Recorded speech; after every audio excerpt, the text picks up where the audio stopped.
This episode is brought to you by Midwestnightwatchers, found everywhere on your favorite podcast platforms.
Hi, everybody. Welcome to Piercing the Veil. Hey, Blazer, sit down. You're in front.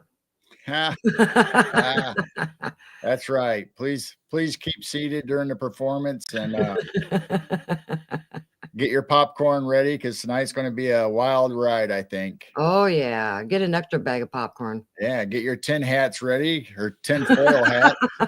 I think this is going to be the one show that you'll want to watch and maybe send out and share, hopefully. So I'm looking forward to this. We have Barry Littleton on, and we're going to start talking about dreams and how dreams are affected and maybe slip into some mind control. I don't know. We'll see where this goes. Yeah. We'll just see where it goes. That's right. So well, let's say hi to everybody in chat. Yeah. I'd like to welcome Roger and Kyle, Blazer. UK's in the house. Hi, Sober Carper. Where are we? Clay. We got Bud Files. We got Heidi Pop. I think I'm caught up. Daryl. Daryl.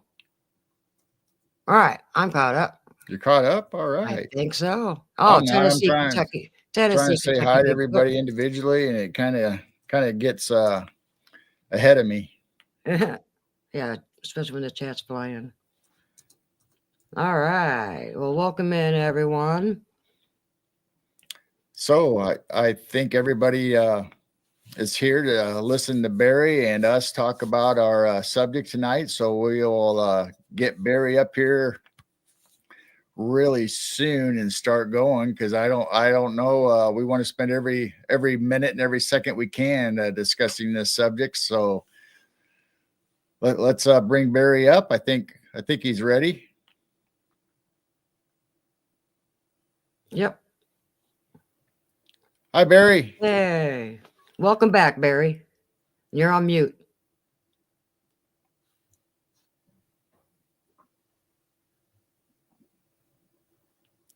I'm still not hearing you for some reason. There you go. There it is. Now you're coming through. All right. Welcome back, okay, Barry. I'll say I'm not muted. Cool. Hey, thank you for having me. I appreciate it. Thank you both for having me. Hello to everybody in chat, and it's a pleasure to be here again. So, yeah, I thought we'd continue our talk. I think last time we talked about dreams a little bit and got into the subject. So I thought, well, let's continue that subject and maybe go in and how our dreams are affected and what can affect it, and maybe some MK Ultra stuff.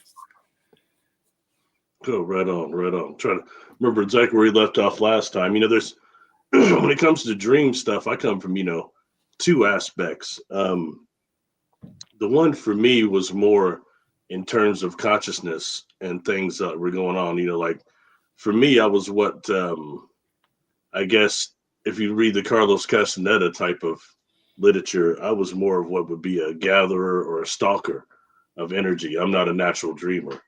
And the natural dreamers are people that just are born that have this intense dream attention.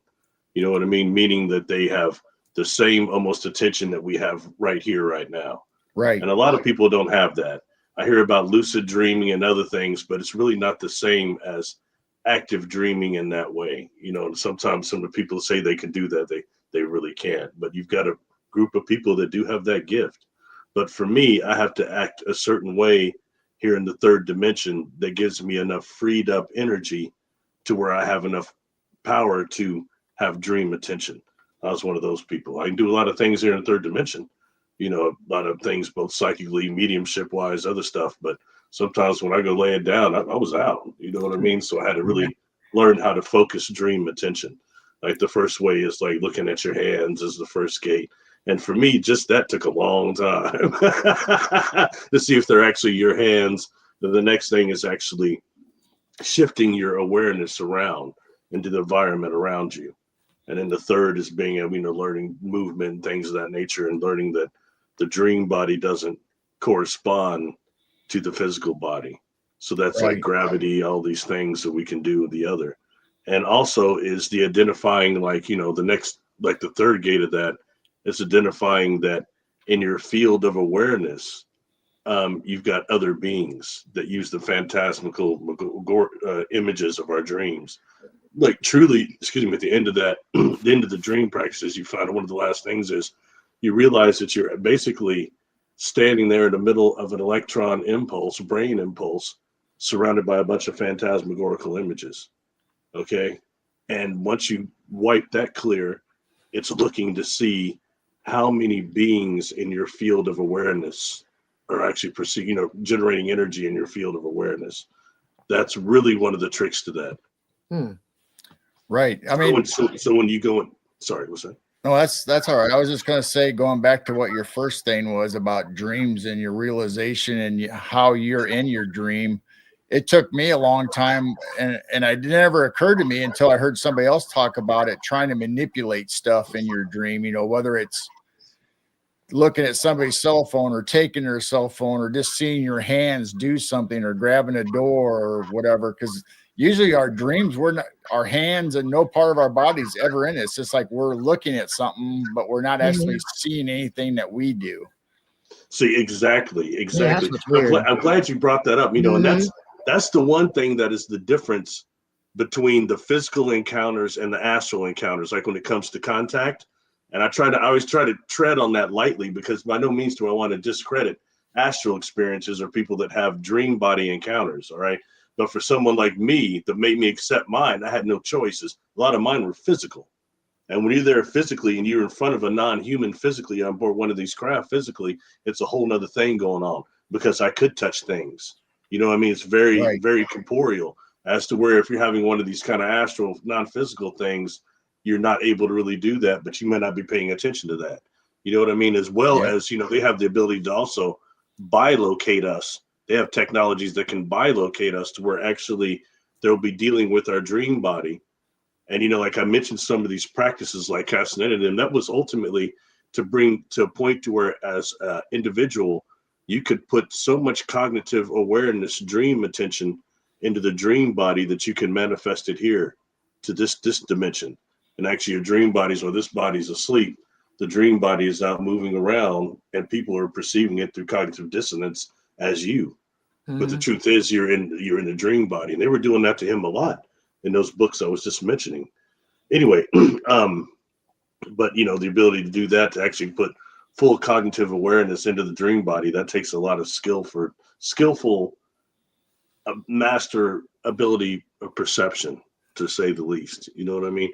Yeah. Anyway, but I'd mentioned seeing other beings, in your field of awareness, because we a lot of times when it comes to contact and things like that, it's not just what happens physically and jumps in our field of awareness, but what jumps in the field of awareness on Earth. Earth is like a twin, just like us. We have the dream bodies, we have the physical body. There's the more third dimensional physical Earth, and then there's this other that is more astral, like other dimensions that have beings that have organism, consciousness, and awareness without organism. Why here, you and I, we have, we have awareness and consciousness with organism, but they're entwined a lot here. So anyway, when dealing with the dream practices, that stuff gets real dangerous, because you start identifying that what is in your awareness that sometimes they call allies or inorganic beings that are scouts, and you can start following them around. You can get lost in the dreamscape and things like that. It's just, something to be aware of, I think.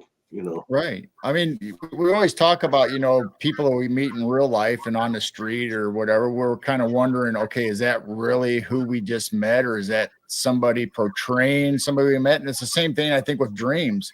You might have a dream and it might be your best friends in your dream, but is that really your best friend? Or like you said, is that somebody else trying to lure us down a different path? Oh, wow. I'll tell you what I've learned. Okay. Out of these inorganic beings that show up in dreams, some of them show up as foreign objects. Okay. It's like really strange. Like for me, example, when I first I was trying to practice in this stuff, and I had one of the dreams that I went to my apartment, and I had cleaned everything the night before, and I go there and there's this mean vase on this glass table that I broke like years before. But I'm thinking I'm proud to have this mean vase sitting up there. That thing worth millions of dollars, man. And finally I realized, wait a minute, I've been going to work all these hours and I'm just sitting this thing leaving up here. I got no security, nothing up here. Didn't make any sense. You know what I mean? Just start looking at that mean vase and start examining it and doing almost a gazing technique at it. And then it turns into a pinkish ball of energy and goes through the wall. Wow. Okay. And but then I couldn't sustain the dream attention anymore. I kind of went back out. You know what I mean? It wasn't aware I was dreaming. I was just living. But I recognized that and it triggered it, and if I was a skilled dreamer, I would have followed that thing through the wall and gone into wherever it's going, but that's dangerous. All right. You know what I mean? But that's when, but anyway, so that's one type that shows up in our dreams. There's the others that are more hostile, the more dangerous inorganic beings, and they show up as people we love and people we know. And how many of us have had dreams that turn into nightmares because somebody you love is right up there, man, tearing your butt up, man. You know what I mean? And he said, why would you be acting like that? You know what I mean? But the truth is, it's one of them jumping you, flaring your emotions so they can feed on what our friend Jessica loves to call the Jolly Rancher sounding term, loose, negative psychokinetic energy. But we're food for those cats all the time. We got predators around us constantly that flare our emotions, give us voices, do all sorts of things, and just help make our negative self even more. You know what I mean? Mm-hmm.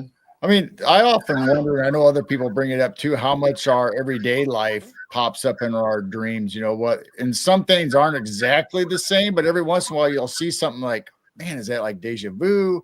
Am I going to experience that, or have I experienced that? And you just start going down that mind rabbit hole, trying to remember or put two and two together. Do you think our everyday life pops into our dreams? Is our dreams part of our everyday life? I mean, I personally think they're separate, but you have people that can dream awake. So that's a different gift. Though. You know what I mean? That's more of that's that dream attention thing I was speaking about. But people that are dreaming awake, that's slightly different. Because when the truth is, when we experience something like, whether it's another dimension, another universe, or even on some of those ships, we experience in a dream type of way. We're beings of perception. So the universe flows through us perceptually, and we start, we assemble things in a dreamlike state sometimes. And I've had experience like where, and this is when I was one of my younger ones. I've got an illustration that I don't have it handed. It's down there somewhere, but it's this craft I was on, and I could see people that look like they're kind of phased out on this deck up here, touching this light that's being generated by this contraption, this engine / brain, I think it was. And when I wanted to go up there, like the wanting to be up there, zoop, suddenly I was up there. And then getting really, really physically sick, about to throw up really bad. Oh, wow. But these people are phased out. They're like kind of transparent. So what it told me, they're touching the light one at a time. And they're not suffering from the same effects, this temporal aphasia, the sickness that I am, because they're in the dream body and doesn't, conform to the same physical parameters of this body. But that's why they take some people like that. See, for me, the experience is about to be over because I'm about to black out. That it's just done. You see what I'm saying?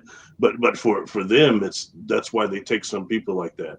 Why I don't disqualify dream experiences, but they're just somewhat different than sometimes some of the physical ones like I've had. But they all count, so it's not any discrediting the other. Anyway, I think that's important to note that. So in that way, can and right now, so let's just bridge over into this, guys. We go from what we're talking about now, these natural dream practices and these skills of perception, to what's going on right now. You mentioned the MK Ultra and that type of stuff, and the type of technology that I did a video on this on my YouTube channel, probably about 6 months ago or so. But it's called Targeted Dream Incubation Technologies. It's about that. And that's the technology that they're using right now. This neuroscience, neuro weapon type of technology, to where they're actually turning these dreams into memories and the memories into reality.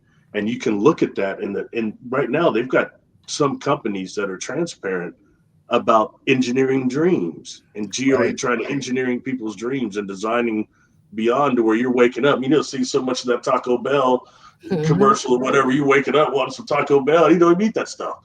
You know what I mean? I mean, it's that type of deal, but it's much more extreme when dealing with the way they're controlling people's dreams or putting people into a hive mind. Everybody thinking they're having the same type of similar experiences in an alternate reality. That's a hive mind type of neurotechnology. It's not all just neuro weaponry. Some of it is interface stuff, computer brain interface, brain to brain interface. That stuff is real, and it can be looked up.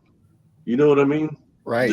The weapons that they use that isolate people using something called an audio spotlight, and that's the type of system that's used to project that V2K voice of God technology.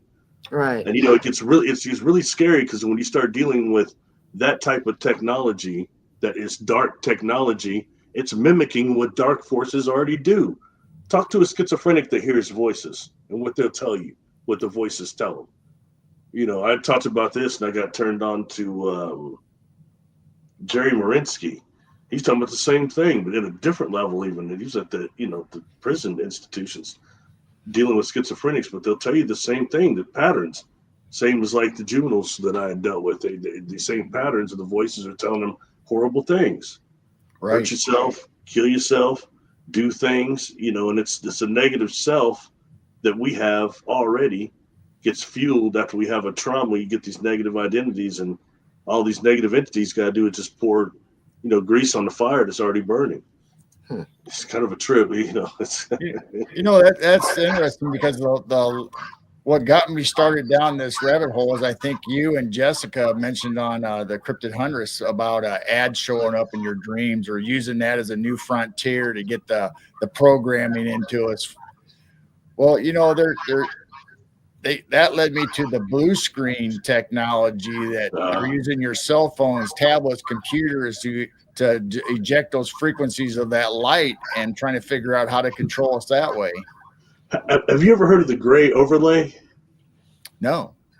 Okay. All right. So one thing is like just taking in mind too, when you bring that up, there's, the experiment that anybody look up that was the blue mice experiment, the blue light and mice experiment, where they actually exposed these mice to blue light, and it brought out all this aggression and these different things in them. Okay. From exposing them to this blue light. But what the gray overlay is, and the first time I had heard it, excuse me, and I've got stuff like this, it's on my YouTube, but it was actually Linda Moulton Howe and Whitley Strieber back when they had teamed up on Dreamland after Art was done with it. But people had wrote into her, and she mentioned it before, that this masseuse that somewhere in Malibu or somewhere, you have to turn your cell phone off when you actually walk in there and you get worked on. But this phone is off, and this person comes in, this woman comes in, and the masseuse is suddenly thinking about like aliens for some reason, right? And when they're working on this individual, the cell phone on the other side of the room that's off makes some sort of odd sound. And the masseuse sees what appears like a gray alien come out, almost holographic, out of the person's occipital around in there. Oh, wow. And then it looks around, and the phone makes another sound over there, and this thing goes back like it was called back into its cage. And when they aired that, or was it Art and Linda? Either way, but when they aired that, she got inundated with other masseuses saying they'd had something similar like that happen. And so there was some sort of connection between this cell phone, not just the light, but the sound of it, and whatever you want to call it, the frequencies, and this gray overlay thing. And, it's so interesting because, I do these past life regressions. I do ET regressions too.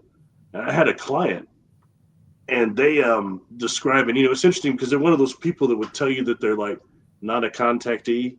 But if you saw this individual, they look like a hybrid from Star Wars if I ever seen one. You know what I mean? And they feel like a contactee. They've got that kind of vibe on them, like they're a contactee, but they say they're not.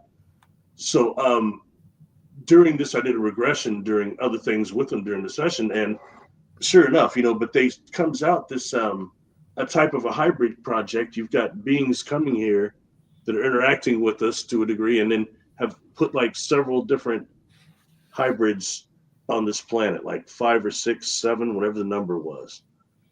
And the thing is, this individual also came to me because they do great work, but they say that they can't access their guides or anything that's like the Akashic records, none of that type of stuff. They can't do any of that. And it frustrates them. But it turns out during this regression, it turns out these beings that come here that trying this hybrid project, all these hybrids are having problems, these 5 or 6 extreme problems with the 5G. It's just tearing them up.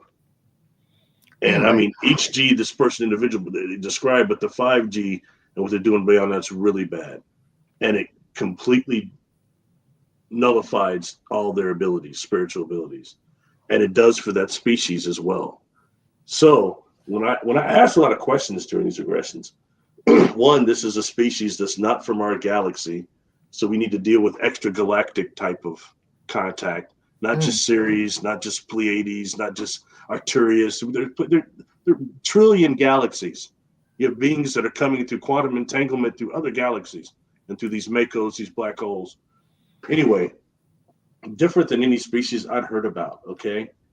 And they considered this experiment with these 5, 6 individuals a complete failure. And when I asked, they said, well, they said they weren't coming back here. They weren't doing no more project. They want nothing to do with Earth whatsoever. I mean, anyway, sorry we'll get us off topic too much, but stuff like that is real interesting when we start talking about our cell phone system and how these, the antenna and how they're not just subduing us to different and exposing us to different frequencies of anger and emotions and things, but how they might also be subduing some types of contact that could be galactic contact. It's just good food for thought. You know what I mean? You think some of this could be causing ringing of the ears? Which ones? You mean the 5G towers? Yeah, like stuff like that. Like Elaine from UK said, when they put 5G in her building over in the UK, her ears started beginning to ring. I wouldn't doubt it. I'll tell you something I have noticed, and it's been more apparent as of lately, is when you get places that, especially even more so, high electricity towers and electrical installations, you start having a lot of haunted houses in that area, a lot of active houses. Oh. And it's something that if you start, pay attention to people doing the work when dealing with some of those houses, you'll start noticing that a lot of them, the really infested ones, are around power stations. Oh, that's interesting. Yeah. I did a thing a few years ago, and I never know since I got shadow banned what video I put out that someone might actually watch. And I put out what is MRI and entities, and a lot of people watched that one, and a lot of even some emails about it. And that's just based on I had a situation that I'd heard somebody, MRI operator, talking about seeing entities coming out of the MRI machine and around it. Wow. And it started that was an Art Bell deal, and then people started blowing him up with operators saying that.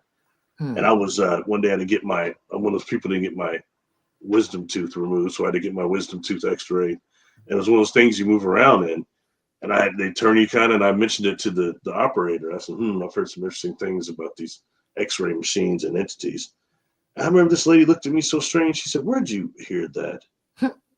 And I said, "Oh, I'm into weird stuff, She said, "Man, actually, I used to be an MRI machine operator, and now I do this. But I did it at this hospital where I lived, and it's she had mentioned how this was in the basement, a part of the wing of the hospital that was closed off, and then said that we used to talk about seeing entities on the MRI machine, and some of them you see them around the X-ray machines too, like these shadows or something. And she says, but the ones at the MRI machine like follow you home or something. Oh, wow. And I think they cause nightmares. That's what this lady said. And the other doctor walks in. Then, what are y'all talking about? And she told her, and then suddenly it got all weird and stiff in there. Like, my God, these people that work on my teeth now, they're worried about paranormal.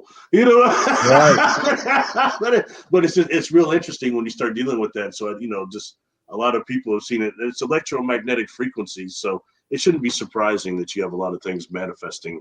Yeah, that's a lot of power Mhm. right there close to your head. Yeah, too close, man. Yeah. What I mean, about this? we always talk about screen time and how that affects us, and when we start talking about this blue screen technology and stuff, I mean, it makes you wonder, what are they able to do? I mean, we go all the way into biometrics, scanning your fingers first, and then your faces, and now I'm hearing that they're going to put a chip in that's going to be able to read your moods. That so if an ad that you see on Facebook or something on a video makes you smile or laugh or cry, that they're going to start sending those kind of videos to you because they're reading your moods. They're going to be. Wow. Emotion chips. Oh wow. That's what they're saying. I don't know.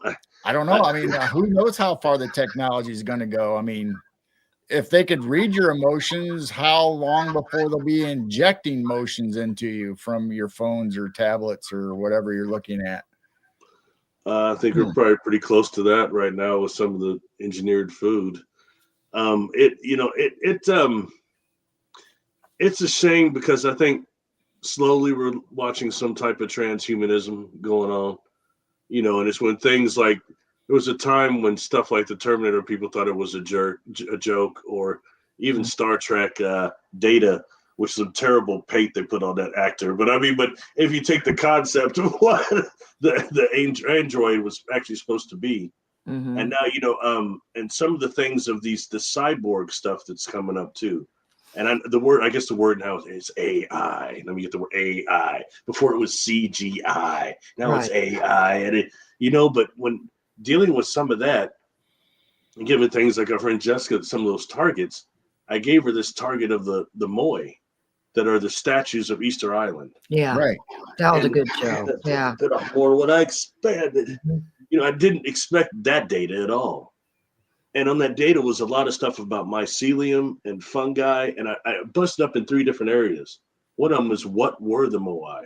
What were they? Who were they? And she's picking up this stuff about this AI and this fungus and this mycelium. Now, I know about mycelium, especially due to my experiences. There's a mycelium component involved with those craft that I've been on board. I can't speak for other people. All right. But this was taking this with AI.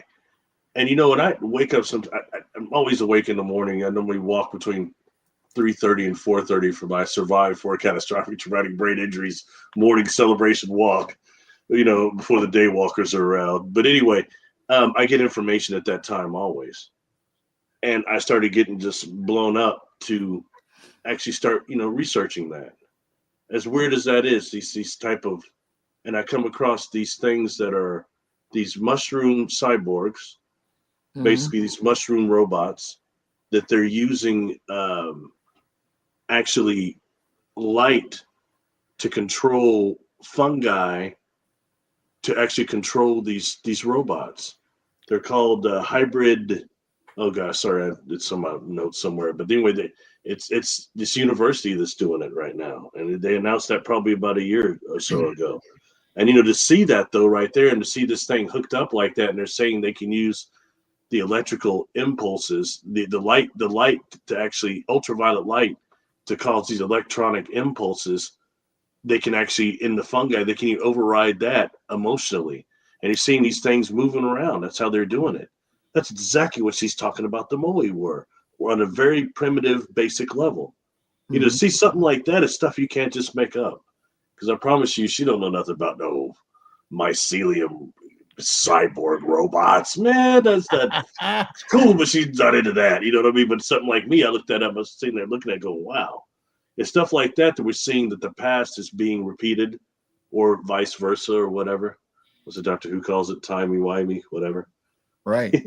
I mean, we talked about on our show not too long ago about how trees that have a network underground, just like the mushrooms do and all that, they're all connected somehow. And if an invasive species, say a bug, will come up and start eating on its leaves, that tree will send out a signal frequency through its roots or however to another tree. Could be an acre away, could be a mile away, and all of a sudden that tree starts emitting frequencies and scents to detour the bug that's eating on the one over there. It just warned them.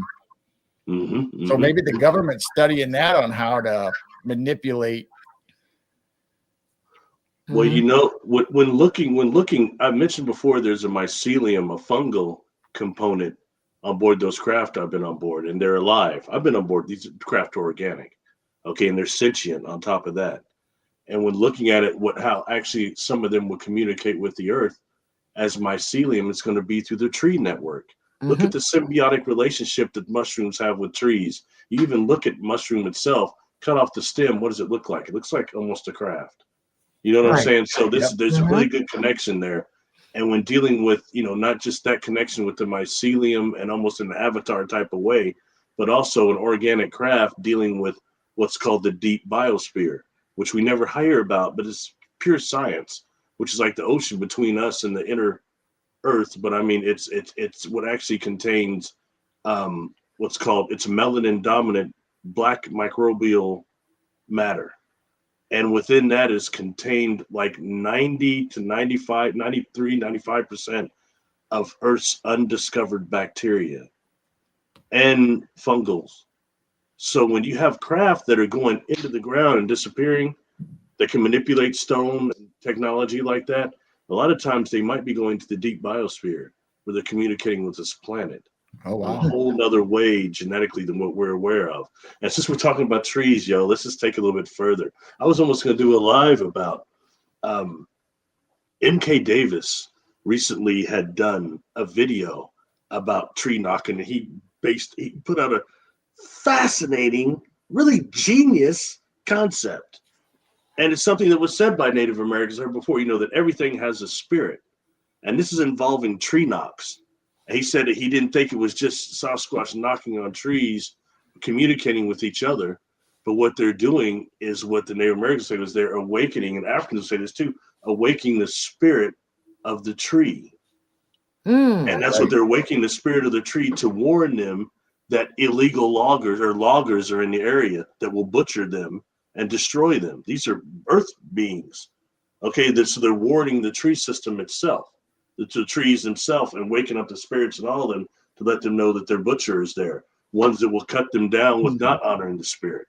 Wow. You know what I mean? And then taking that and melding that with this guy I've been following for a while that Tom Powell turned me on to, and he goes by Man of Light on YouTube. And he's got videos of Sasquatch manifesting through trees, through these portals. And he's saying how the Sasquatch uses the energies of the tree to manifest.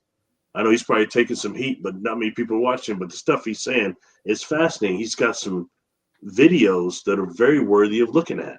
Sometimes you can almost see the face of this thing coming up. Man of Light. Yeah, you can. If you go to YouTube, go into YouTube and type in "Man of Light, Bigfoot manifesting from tree," and his channel will come up. And he's got a bunch of stuff on there, and it's good. He's been on there for a minute, but people don't pay attention or want to put that down.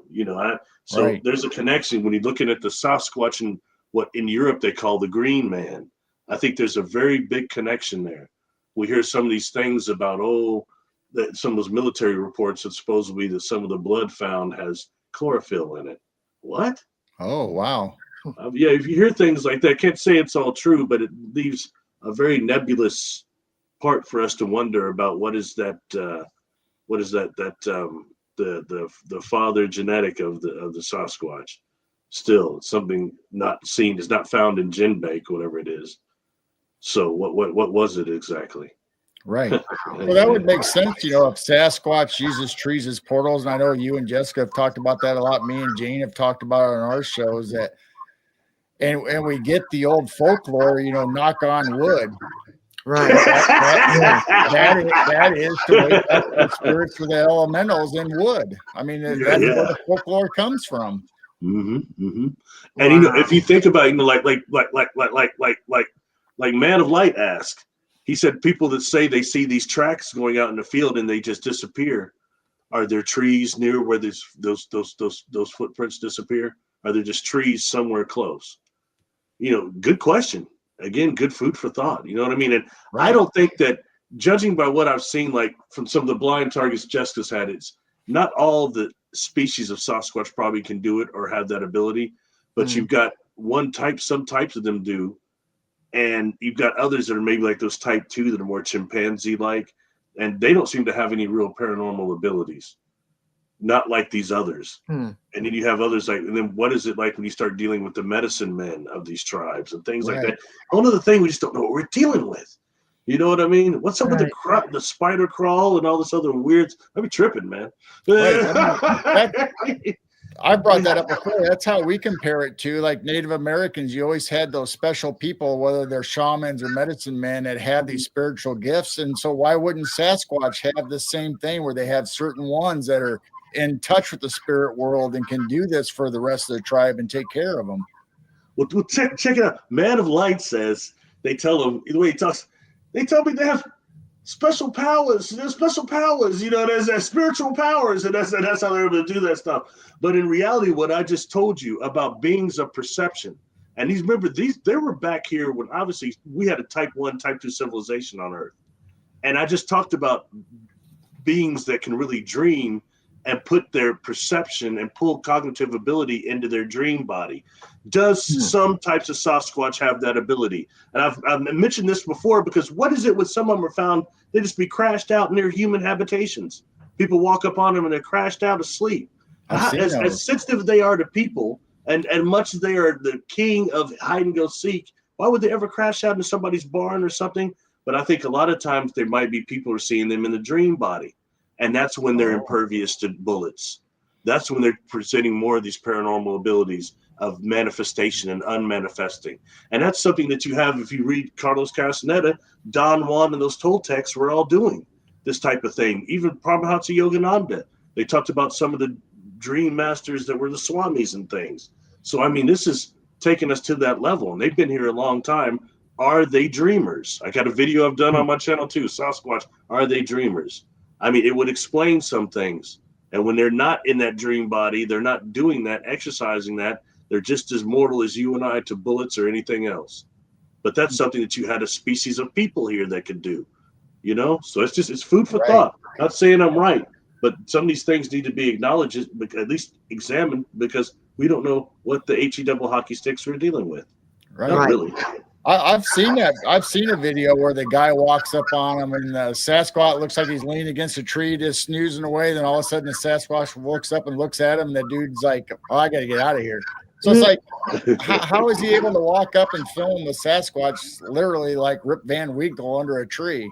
Exactly. Exactly. So are they dreamers? And maybe it's only the shaman ones that are like that. And like with something that happened to me was at that ranch out there. I got the whatever people will call it, telepathy. Or I guess the Bigfoot word is mind speak. I got some mind speak.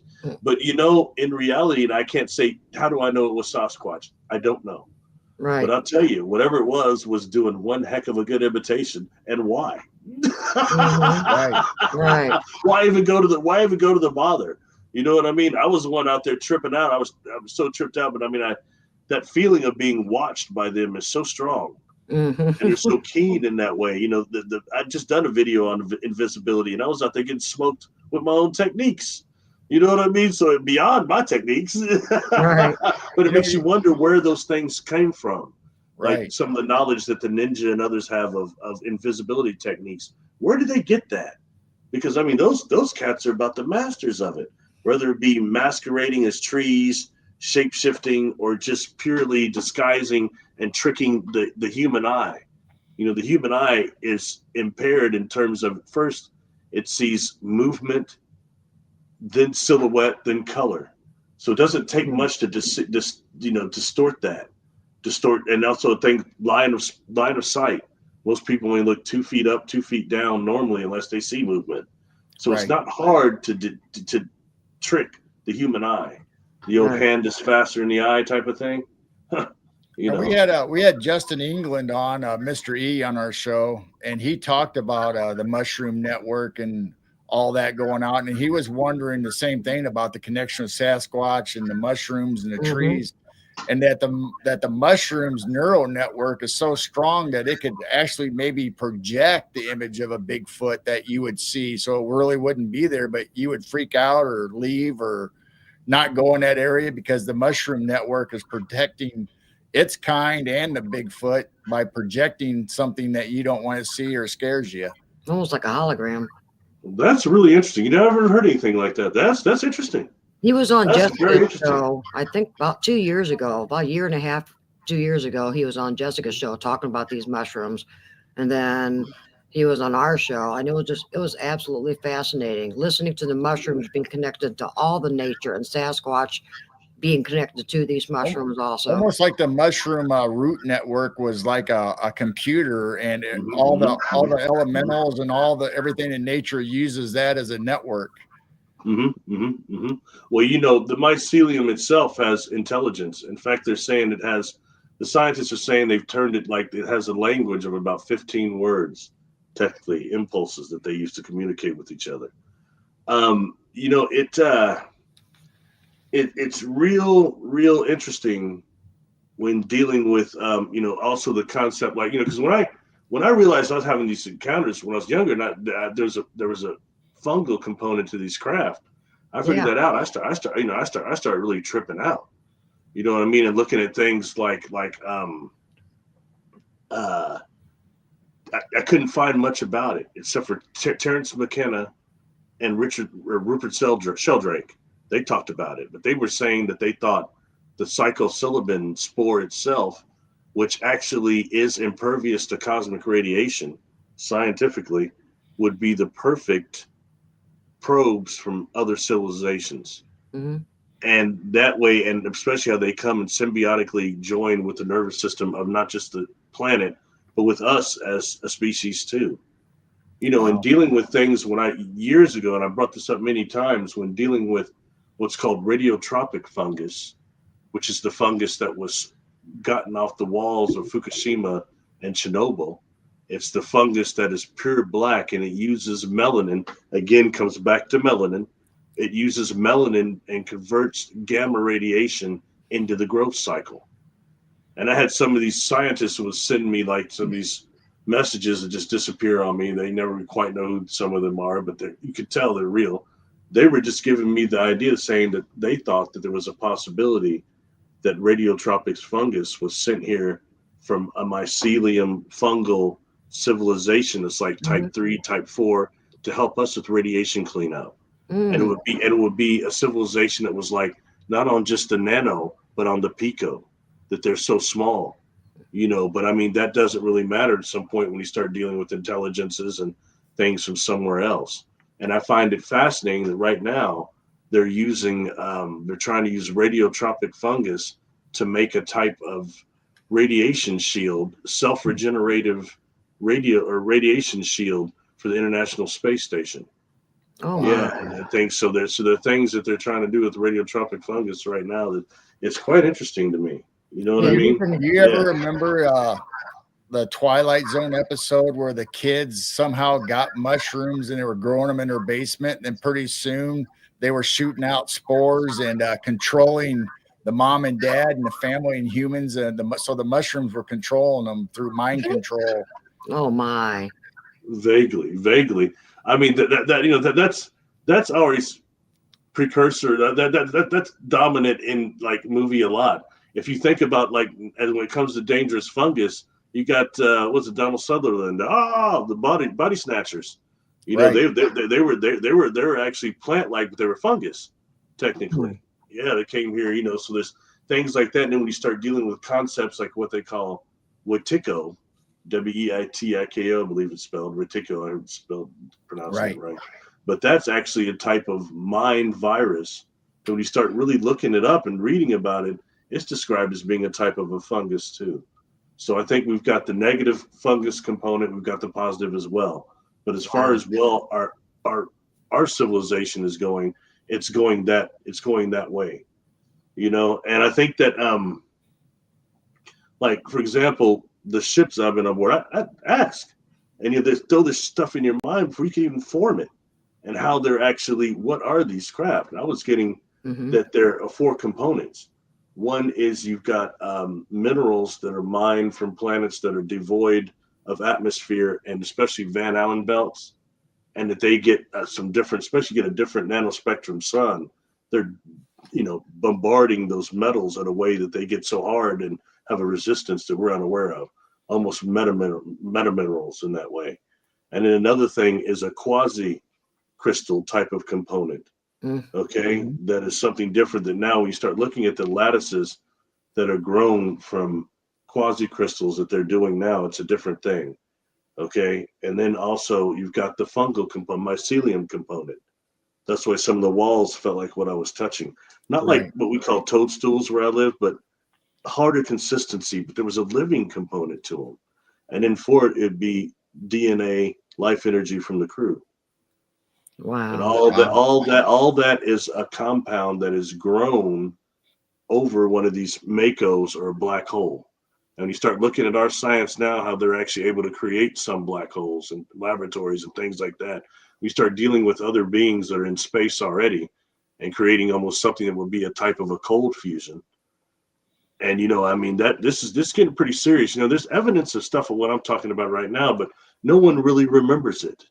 You know, there was that guy, there was talks about it, you know, and people want to talk about reptilians and clones and all that stuff right now, but some of the real evidence that's living before us. You remember there was that gentleman that made the Vogel crystals, Marcel Vogel. Have you ever seen a Vogel crystal? Right, yeah. You know, I had seen an engine when I was young, and it was, I have it right here. Anyway, I'd seen an engine when I was young. I was around this thing, and it was these 3 huge crystals with these odd lattices, and they start spinning, look like they're wrapped in copper or something. But these things were bioluminescent. They were generating this chemical or bioluminescence from inside. Okay, and I saw this and it tripped me out. I never could get over it.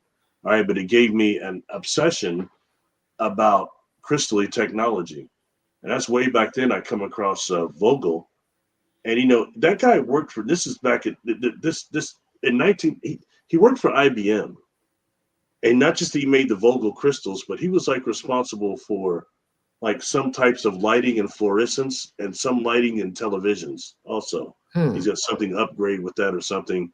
And he was into microscopy of liquid crystal was his thing. And he did this for IBM. Well, he got a piece of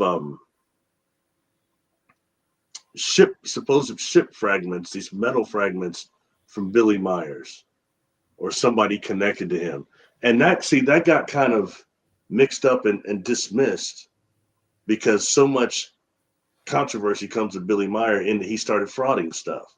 So it discredits a lot of stuff about him.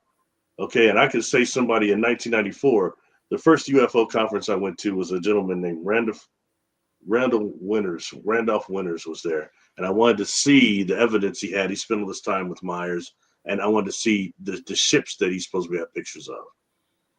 And that was 94. And I see these, because I want to compare them to what I had seen. And these things look like some wedding cakes. It was, and there's these women. There's some from Hee Haw or something like that. What? I mean, it was so all that got discredited. But the truth is, those samples that were sent to Marcel Vogel, he went to IBM and used that technology and did an analysis of them. And when you look at this analysis, it's unreal what they find when they go layer to layer. Those materials were made through cold fusion. Scientifically, it showed in those analysis. I'm probably going to post it on YouTube and some other or post it on Facebook, some other things. I might even go live about it just because everybody forgot about it. I myself, it's so odd. I almost kind of forgot about it too until recently, and how that led me so much to what that work he was doing there. But when you start dealing with the composites, what I just talked about, and how what they told me these creations is something similar to what he has got there under real scientific analysis, but we never hear anything about that. It's like it was just forgot about. That was 1979. Wow. Have you heard of the diamond technology? They're trying to come out now with talking about crystals and stuff, but they're gonna get rid of lithium and they're going to diamond or crystal technology for batteries, where it's like a dust, not necessarily smart dust, but it's a dust that they're going to put inside the batteries. So they'll charge them, and those crystals and the diamonds interact and is able to store that energy for at least up to 10 years, are speculating now. So once your car battery goes dead, you turn it in, exchange it, and they give you another one like a replacement, and they recharge the old one. So they're not throwing it away or trying to figure out what to do with it. They can keep reusing them over and over. I wonder how hard it will be them to get that passed.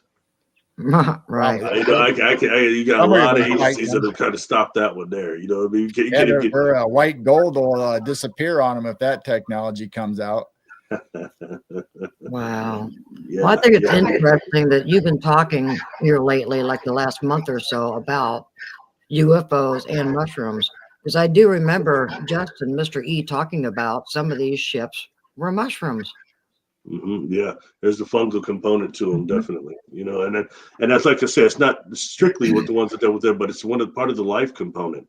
You know, and then when you start looking at things like psilocybin is, you know, resistant to solar radiation and things, it puts a whole nother thing on it. And it's also the symbiotic connection, you know, between them, trees, and us, and everything. You know, it's fascinating. You know, when I first started saying this is when I first came forward.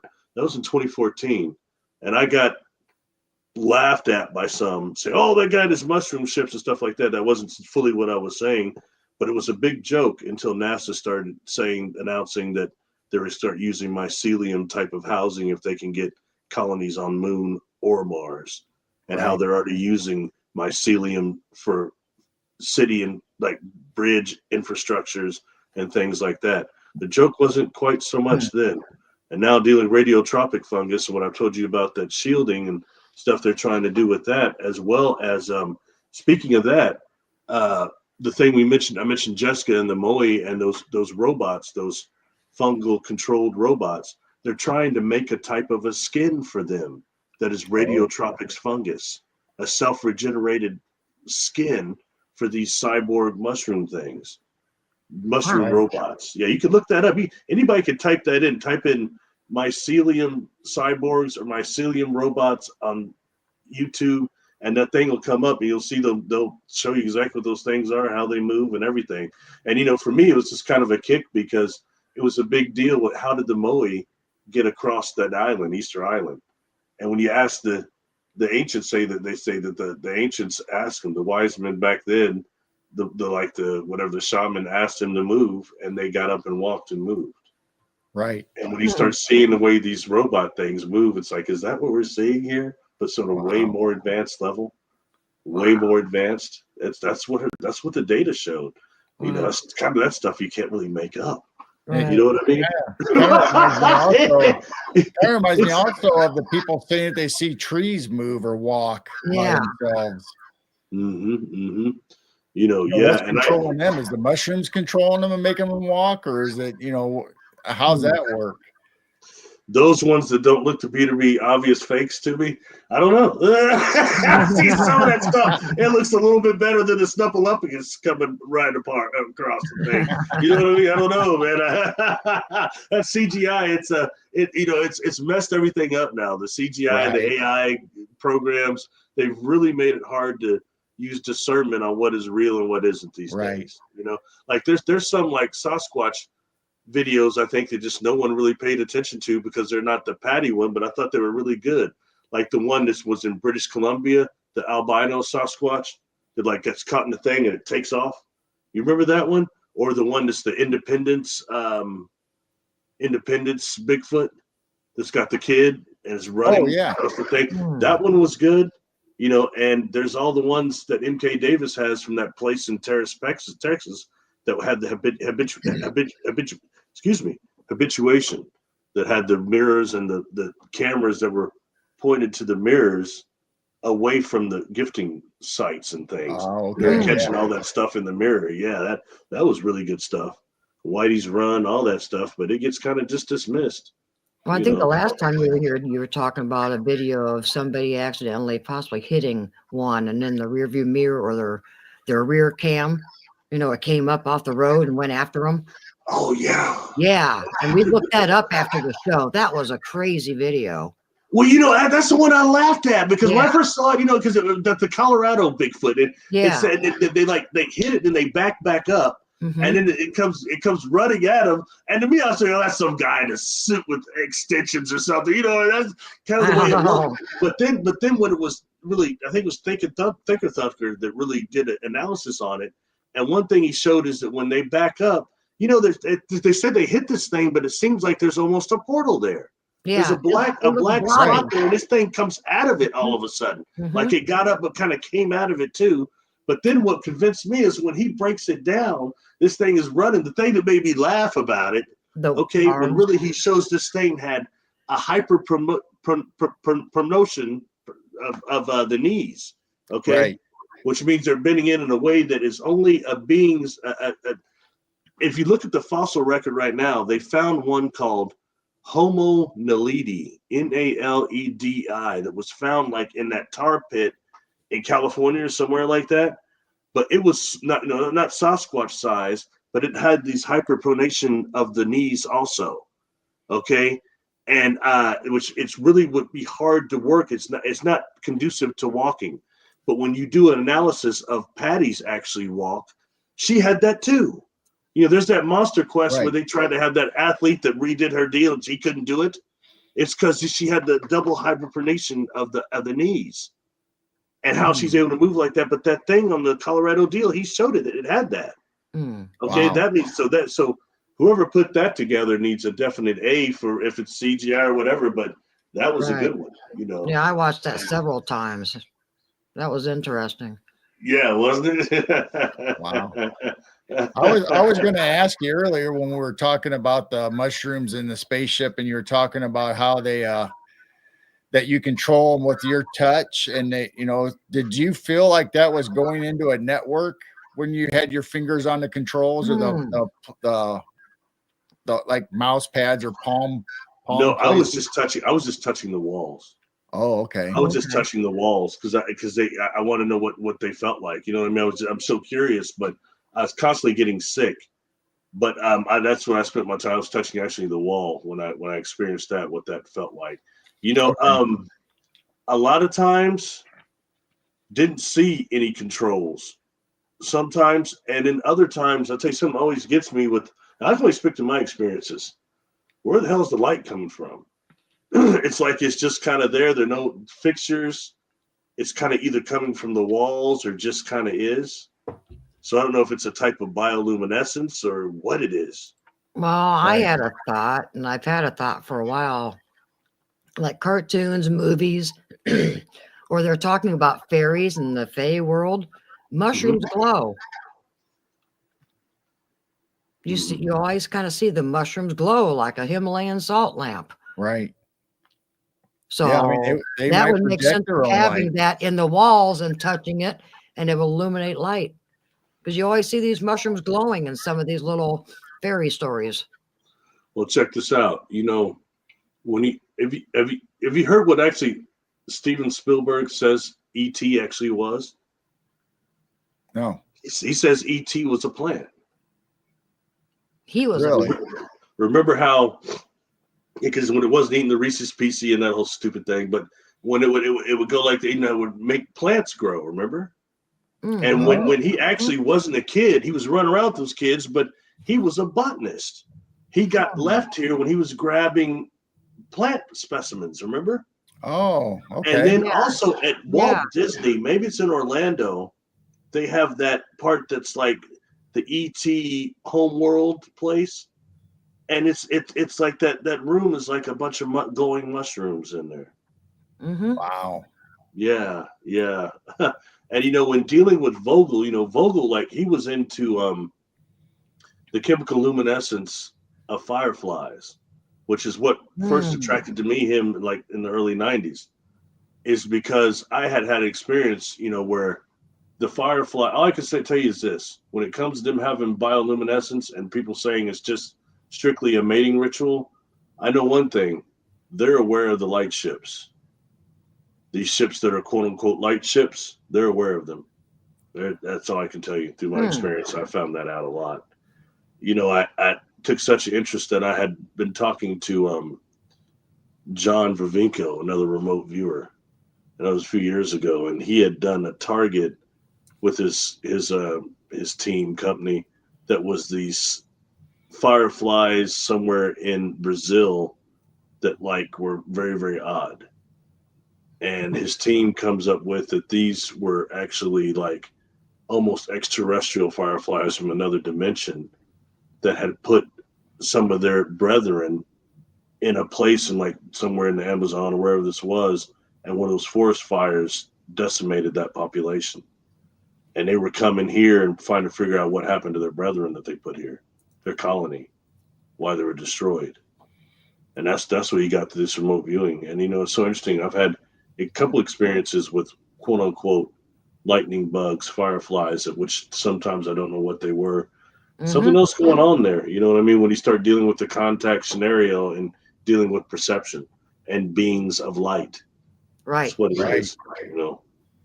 Yeah, We have so many examples of it, like you said, the fireflies or lightning bugs. We have the algae that's bioluminescent that washes up on the shore. That is so cool. And then it's almost like when people go down into the oceans, they start seeing glowy, whether it's jellyfish or whatever kind of stuff in it. It almost emits their own light all the time because they're down in the And that that's an important characteristic, because I mean, right now I could try to light up and you ain't gonna see nothing. It's not an ability that we have in that way. You know what I mean? And it's very interesting. When start dealing with also different life forms from different either dimensions or different planets, and you start dealing with the luminosity type of factor. I always tripped out because in these encounters I saw these crystals. I see they all have this bioluminescence to them. Whether it's the one these little gray guys or these little blue guys are holding, or the ones is like this big engine that I've got illustrations of somewhere here. But anyway, it takes it to a different level. You know what I mean? We'll start dealing with things that are quasi crystals and things that might actually be power sources. And it make me very interested in things like when you look at something like the original Superman. There's a crystalline ship he comes to. When Christopher Reeve, he comes here in this crystalline type of ship. right. And the way that thing actually looked when it was coming before it got shrank up in Earth atmosphere, it actually had this configuration of a Merkaba type configuration. You took that and like make a rod and make 3 more of those. I've seen something turn into something look quite similar to that. Wow. And it really blew me away. Enough to where I had to hunt down like who on earth idea was that to make that ship even look like that way back then. They had to have seen something. You know what I mean? Yeah. Wow. Let's see if I can find one of these for you real quick. Here it is. That's an engine that I saw, and this thing was very, very big, though. Oh, when I say those crystals, she couldn't put the artist Kassar. She couldn't put the bioluminescence in there. That's not in there. But that thing was very, very large, and when it started actually spinning, the crystals started spinning, and they're spinning so fast, I almost kind of can't see them, and it's generating this type of a deep hum, a hum that I'd never seen reproduced outside of being around one of these craft until I heard the bull roar from the doggone elder. Right. It sounds a lot like that. The beings there is telling me that this that vibration and that thing wasn't just capable of powering like a small planetoid Legion ships, but also it was a healing device that healed human flesh. So I mean that makes me a lot curious about that. That's when I started looking more into that and stuff like what Vogel was talking about and other people that were going into that type of crystalline technology, whether it be liquid or quasi crystal or, different lattices that we're discovering here. Wow. Right. When you were doing that sound, the woo woo woo woo, that reminds me of a singing bowl. My singing bowls, when you make them ring or you hit it, it just vibrates and it kind of makes a woo woo, like Sends woo, out woo, those woo, woo. waves. Yes, the frequency and the vibration comes off of it is similar to that. Yes. Yeah. Sound waves. And the healing. Yeah. Yeah. So if you have a bioluminescence technology and you have like an engine or a power source like that, we don't know what the frequencies or that effect is going to have on us as humans, because we already use biometrics, for stuff. So if we can connect that way on a molecular level, I mean, that's right up there with the med beds and that technology.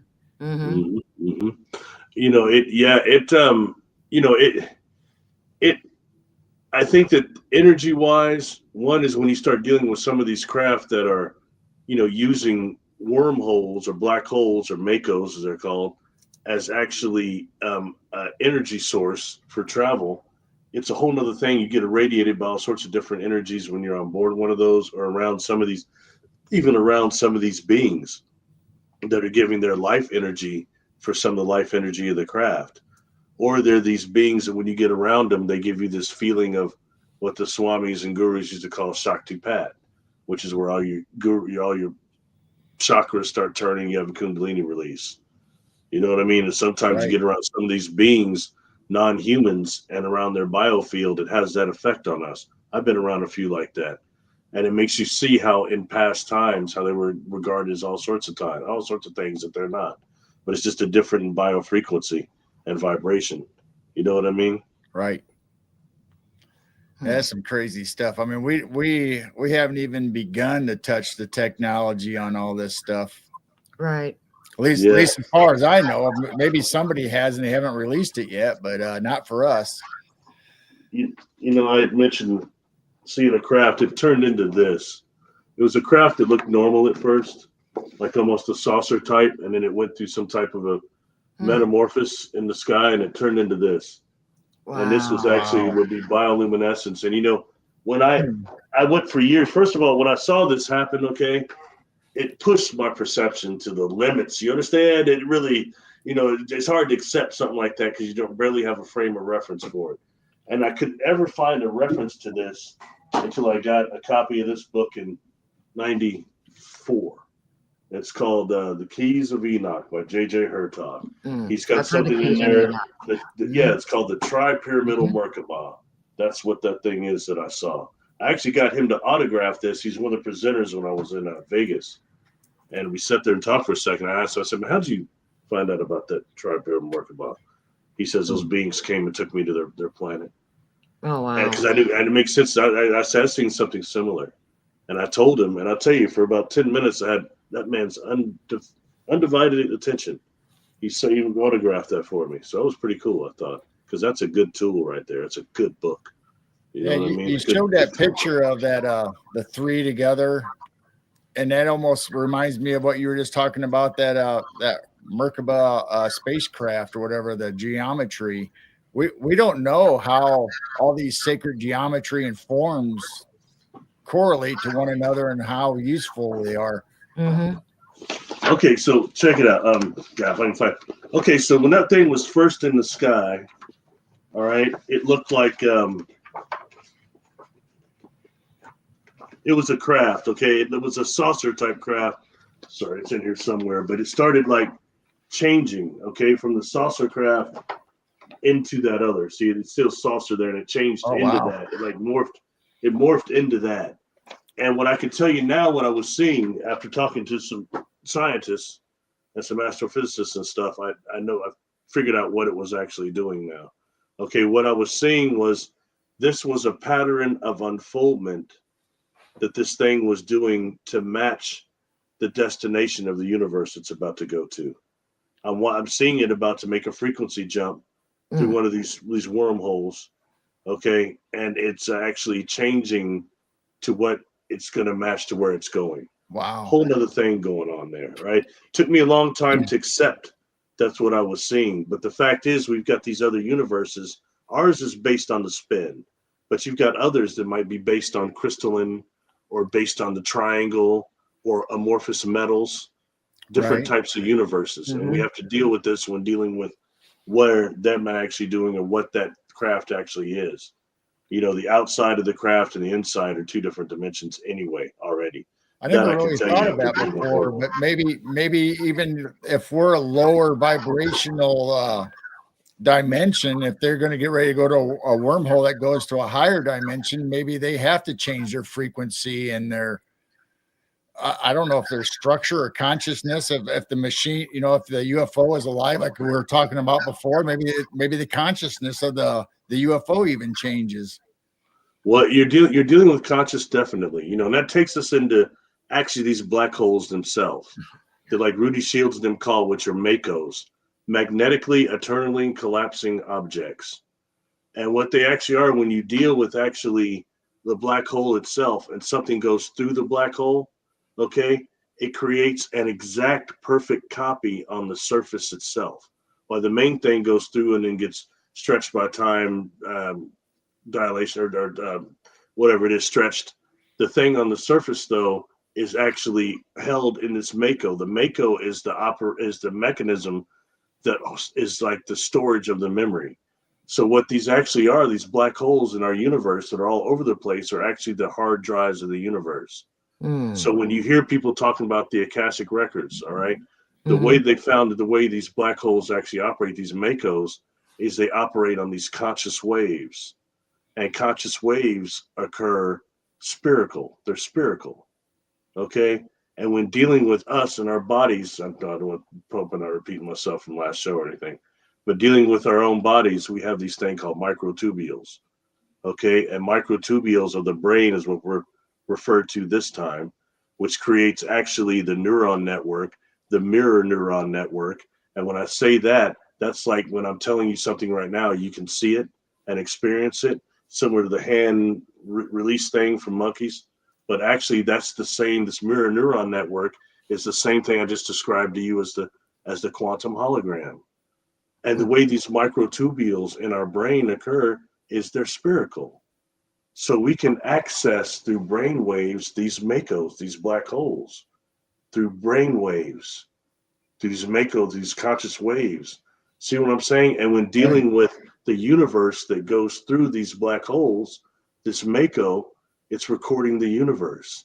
You hear Hmm. people talk about these Akashic records all the time. But Right. what are they? They're Right. these black holes, and some of them are massive. They're colliding, and you know, when black holes collide, they create a gravity wave and also a sound. So that's, you know, that taking us to another level there, because these beings have told me. Sorry, I don't have the other one that shows us the ship itself, but there's a thing on top of it called a dimensional or directional emitter. And to me, it felt like it was tuning me in. Okay, these lights on board this craft, like this antenna thing.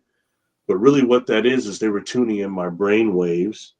These things are using brain waves, and two, that also is capable of projecting a plasma beam that opens up a fissure, I think, for dimensional jump through one of these Makos.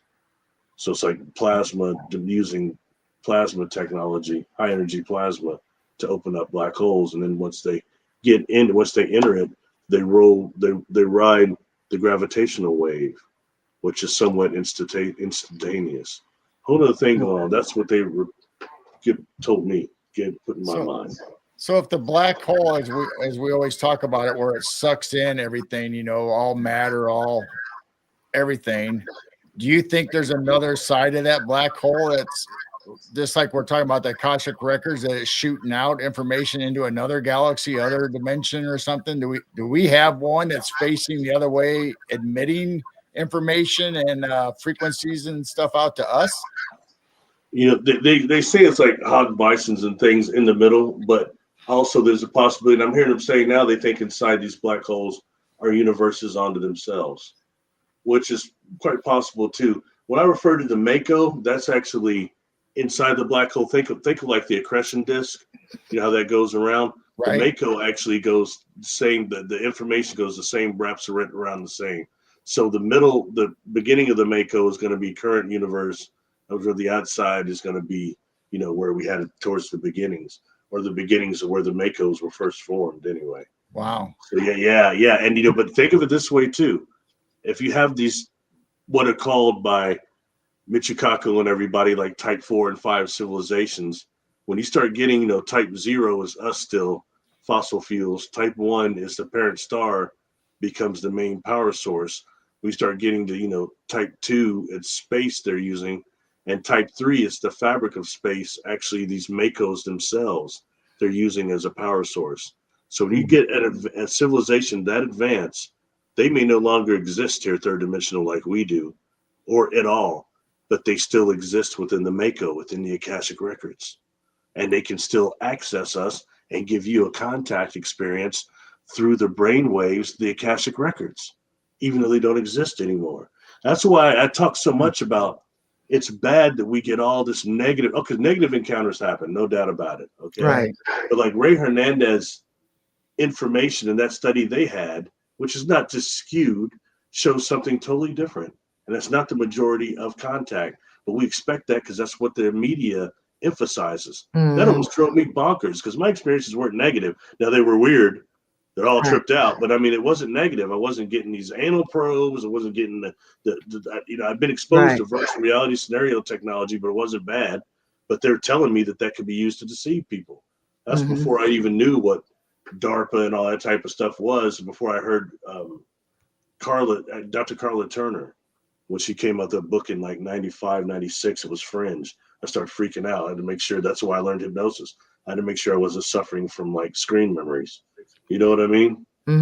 Things like that. So anyway, but it's just, I think, all worthy, because really the problem is that it's a conscious event, and a lot of these experiences are conscious. Like the NDE and lifetime contactees, there's not a big separation. I had a near-death experience. I'm a lifetime contactee, and it's not uncommon. I'm not special at all. It's quite common, because these aren't the separate things that we think they are. You know what I mean? And you have these materialists, these gatekeepers that don't want us dealing with any of this.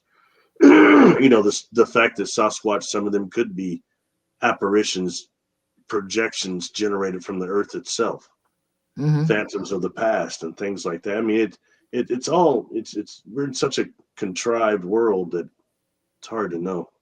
You know what I mean? Yeah, the more we dig, the more confusing it gets. Yeah, the more answers I get, the more questions I have. As soon as I think I learned something, I go further in the rabbit hole and got more questions than I had before. You know what I mean? Then it goes left or right. Okay, now there's 2 more rabbit holes to go to. Yeah. It's just confusing that we got a black hole that sucks everything in, but at the same time, it's shooting out information back to us. Yeah, but who told us that the black hole sucks in, that they're bad? Well, I mean, it's also the question of what happens when you actually go through a black hole. Would you just actually expand, the same as time dilation only, but would you actually, as you go towards the gravity well, towards it, would you actually expand and like until you no longer exist? And is the exit apparition appendage of a black hole, is it a white hole? That's the question. And that's something they kind of, when I was a kid, they came out with that movie called The Black Hole. And that's kind of what they had showed there, where they like came out the end of a white hole or something like that. But, is it also another universe within the black hole itself? Or do you emerge out as in a wormhole, as in a Einstein-Rosen bridge, And that takes us into something else, because really what gravity is the curvature of space, is really what that is. And that takes us into closed time-like curves and things that you start dealing with beings that deal with time travel, time or dimension. It gets kind of crazy. Somebody asked a question. I saw that over in the chat. Amber has a question. One was Makos. No, these are Makos, MECOS. If you go to my channel and go to the playlist under technologies, UFO technologies, I have a few videos on that. But Makos stands for MECOS, magnetically eternally collapsing objects. Okay. Yeah, they were asking about that and the difference between the term for sharks and Yeah. Yeah, Makos is those dangerous things. That's Makos, I think. But but they sound similar, but these are Mikos actually, and that's just another name for black hole. And that was termed by Dr. Rudy Shields, and he had done a lot of work with the black holes, the data he was getting from the observatories. So that's Amber, cool wants to know if you can give kind of a brief explanation of your contact or your abduction or your experience, I guess. Huh, which one? I don't know. Just in general about what happened to you or how you felt, or just something. That's cool. As a kid, I started having experiences. I was kind of one of those people born with kind of some sort of past life memories or something too. But I started having weird experiences when I was a kid. I don't sleep well, and it got worse after this. But I would wake up not at home, like in this room, and in this room would be it's like this table, and it'd be nobody in there. But this table would be like a feather, and then a bowl of water, then like these metal steely looking things. And the first thing is you have to move the feather with your mind, then stir the water, and the last thing is move the metal balls with your mind. Wow. Okay, and I was having experiences like this, and I've later years heard people like Whitley Strieber and other people call this the mystery school and things. So I'd had experiences like that, and I woke up on craft several times, especially when I was younger. And it was disconcerting because first of all, I knew this was happening to me. I thought you don't think, well, I just got a great imagination, and you don't have a frame of reference for it. But then I had something happen when I was in the 6th grade that I call the acid rain experience that definitely crossed over into my daily life. And there was no doubt what was happening to me was real, more than just feeling like I'd not slept at night and was up all night from these experiences. But it was, this one was, it was in this experience, okay, and I've got this on my YouTube channel. That one's under my personal encounters. All my experiences are there, along with about 30, 40 sketches I've had done to illustrate them. This experience, it's over this. I wake up on board this craft, and it's in this. None of these ships I've been on board because they're organic have windows, but there's like a screen, and I can see like a mountain pass. It's something like probably like glacier looking, a mountain pass, snow capped. I've never seen anything like it. And there are these other craft like in the distance. And I can see one of them looks like it's sucking up fog or cloud smog underneath it. It's emitting like a light. And the other one's emitting light underneath it. And there's a being floating on these deck plates. And it's an insectoid that I dealt with before. Was unaware that when this thing came in my life, other people saw this individual. Nobody saw an insect. So this is a lot what these beings can do through the cognitive, through the eyes. Like okay? praying mantis wise, or no? This one looked more like actually a grasshopper. Okay. More like a grasshopper, and it was the size when I was a little kid. Okay, so it was around my size, smaller. No antenna, and it gave me a name that in mine looks like Yandr, Yandar, but I'm hearing like Zondar. Okay, and it's I've got illustrations of that being too, several on my channel too. But I'm sorry, I'll pull them up, but I'll be here thumbing through them while you're waiting. I'll lose track what I'm talking about. Did you ever feel? Did you feel like love and peace energy anytime, or was it threatening, or did you feel like you were in danger? Extreme. I'll tell you, a lot of wisdom and love. And I thought, it's weird because the environment of the craft itself seems to emit some type of a love, along with the sound you're hearing that seems to nullify fear to a certain degree. Okay. And I was one of those kids anyway. One of those kids you didn't want to be around when you went on a field trip. They felt like field trips to me. But I was one of those kids that'd be going, "Oh, what's that? What's that? What's that?" I'd be talking too much, especially if it's a science thing. And then when nobody's looking, I sneak away. You know what I mean? So I was one of those. Yeah, I was one of those cats. You didn't want to be. But that's the way those things felt like to me. And what I was getting is nothing but positivity. But there's a sickness that goes on being on board these craft that's uncomfortable. Anyway, back to this experience with this thing in my mind. Before I can even ask, this insectoid is telling me about acid rain, and also the first thing I'm asking is where it's from and what it wants, and it's telling me you won't understand. But I thought I would because I watched Doctor Who, so I thought I was heavy. and it says go was it 900 million light years out beyond the space-time continuum. I didn't know what that meant. Okay.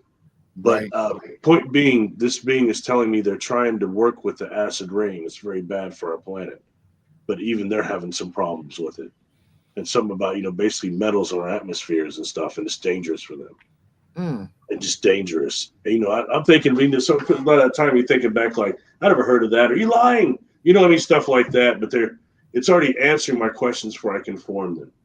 But point being, a couple of days later, maybe a week later, I'm in class. It's the 6th grade. And our teacher had us read every Friday something called the Scholastic News. I think it still exists. We got it. Yeah. And this one, the torture was every week on Friday. So one student had to go up there and read the main article. I know how traumatizing that is, because if you didn't read good, people be out there, you can't read, all that stuff, man. They didn't really identify the cats that were dyslexia yet or anything, not like they have now. But anyway, I got called up there to read that one. And I'll never forget it, because this one had the Statue of Liberty on the front of it. And during the article, they're saying that the Statue of Liberty was closed down because certain parts of it were being repainted and reconstructed due to the damage caused by acid rain. And it went into all what that was and the greenhouse effect and all that. And I remember yelling, acid rain. People were laughing because it tripped me out when I saw it right there in print. And that proved that my experiences I having weren't fake. They weren't just my imagination. You know what I mean? I didn't think so anyway, but that was like definitive proof. And then after that, my experiences kind of stopped for a few years. And when I was about 17, they ramped up again.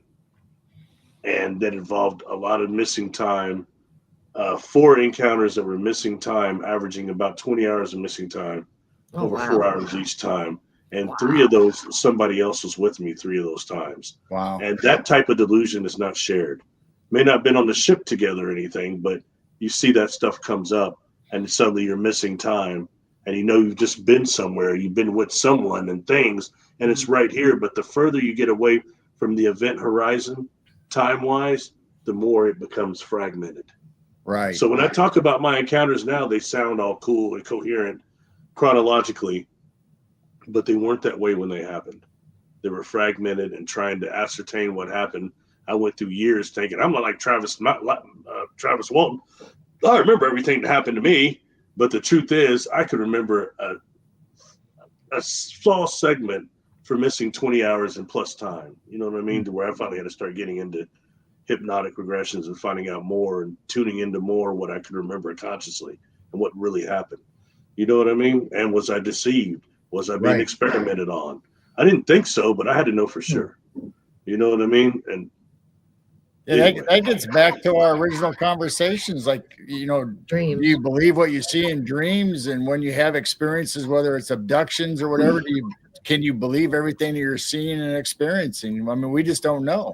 Right. When I had, I've had astral dream experiences too. There were contact experiences. I never talk about those because they weren't physical and I can't prove they were real in terms of they weren't tangible. I could touch things or, be present in that way. But the truth is, like I said, the dream body doesn't conform to the same parameters of this body. And when you're dealing with bilocation type of technology, you're going to experience that other dimension, that other place. It's going to be in a type of a dream format. That's just because we're beings of perception.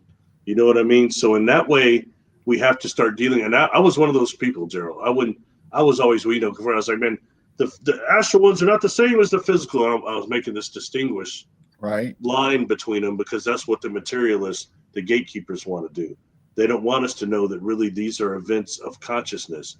Just like no one wants to admit that some of these cryptids we're dealing with might be beings that are coming from consciousness. Some of the extraterrestrials too. It's easier to say, hey, they're from here and there instead of they're coming through consciousness. That puts a lot of responsibility on us. Right. I mean, I don't know how you distinguish between one thing and the other because I think they're all connected somehow. And if you have an experience or possibly taken in your sleep, you're not going to experience time loss. And you know something else, you know, I've noticed a lot, and it's when I go to those conferences, it's so fun because often it's the people in the audience and the attendees that should be up there talking before me or the other people. You know Mm. what I mean? And a lot of times, you know, and sometimes people will miss like somebody stand up and say, I haven't had experiences like yours or something, but they get this, they have this energy on them. I stole a Right. term from Doctor Who called Artron energy, that when people travel through the TARDIS, much like these ships that are built around Makos or on Makos, using Makos for travel, if you're on board one physically, you get irradiated with some type of a high energy. Out of its high plasma, what is the high energy that I can detect on other contactees. And sometimes somebody will say they're not a contactee, but they feel like one. Mm-hmm. And I'll ask Right. them, you know, have you seen a UFO? They'll be like, well, yeah. Is it one maybe you saw it, or one, two people, and you're a group of people and you're seeing it? Look at the UFO, and everybody's going, where? There's only one other person can see it. And he wound up sounding like those little kids I worked with when I was younger. That you know, you try to find out where they live, you try to take them home, and they can't tell you. They right there, right there. What do you mean right there, man? You know that's not there.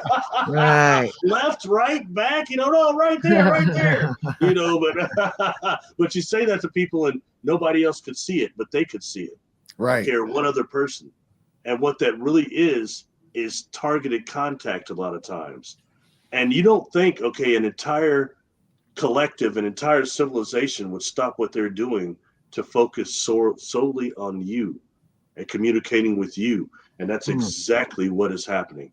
And sometimes the information that is transferred during the time, you're just looking at that, even if it's just 20, 30 seconds, the amount of information that is transferred to the superconscious, Mm-hmm. aka the Mm-hmm. overself, the divine, one of the different names for it. I prefer superconscious, but the amount of information that is transferred, even through quantum entanglement during that time, is unreal. And people will find they've had a huge experience. They don't put it together that they saw this thing. Then 3, 4 nights later, they're having weird dreams about weird beings or being Wow. weird places. You know what I mean? That's the type of Mm-hmm. contact that's going on, this first contact.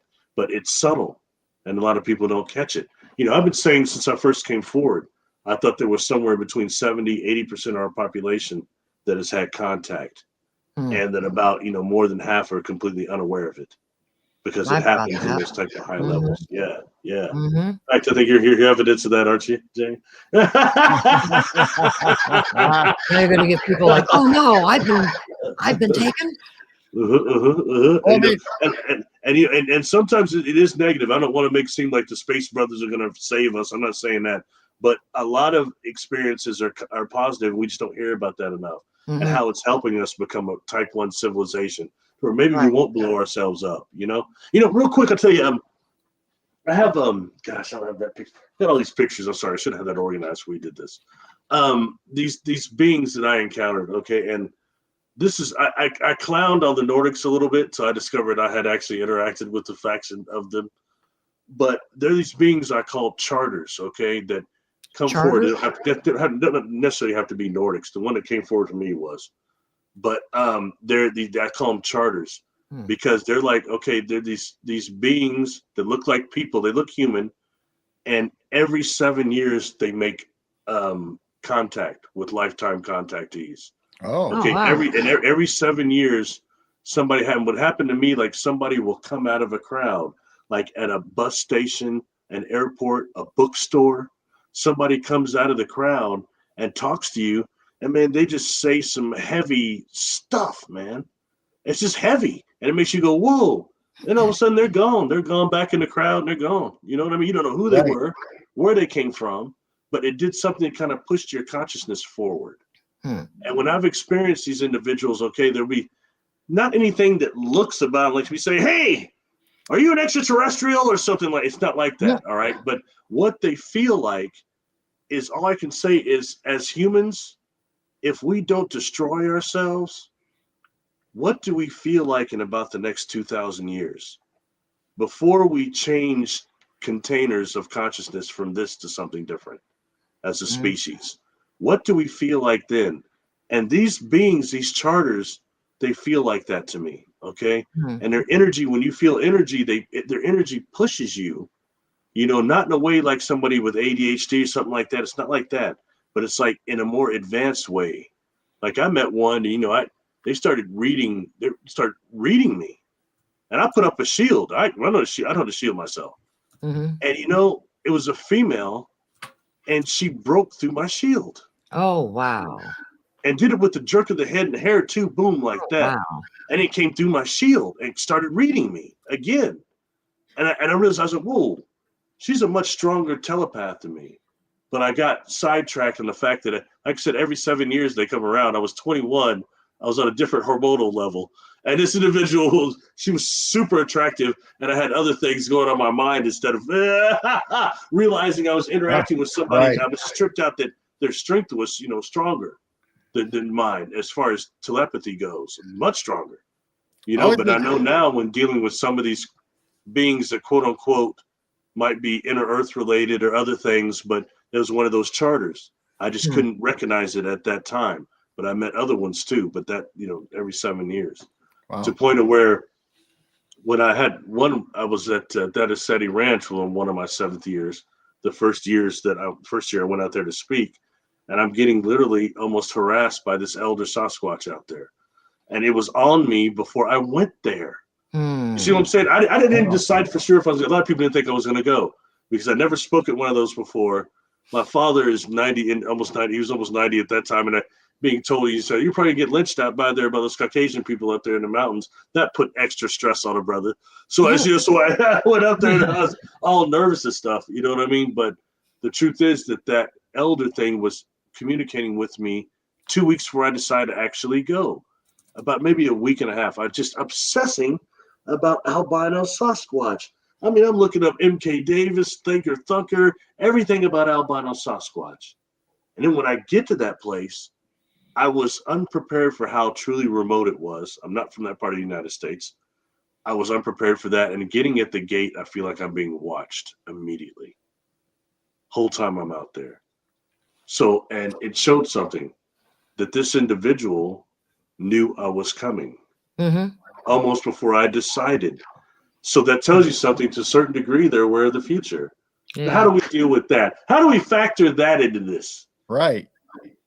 Wow. I was going to ask you, before you said all that, do you think they come in, these entities, to download more or less to update their files or what you've done since the last time they've interacted with you?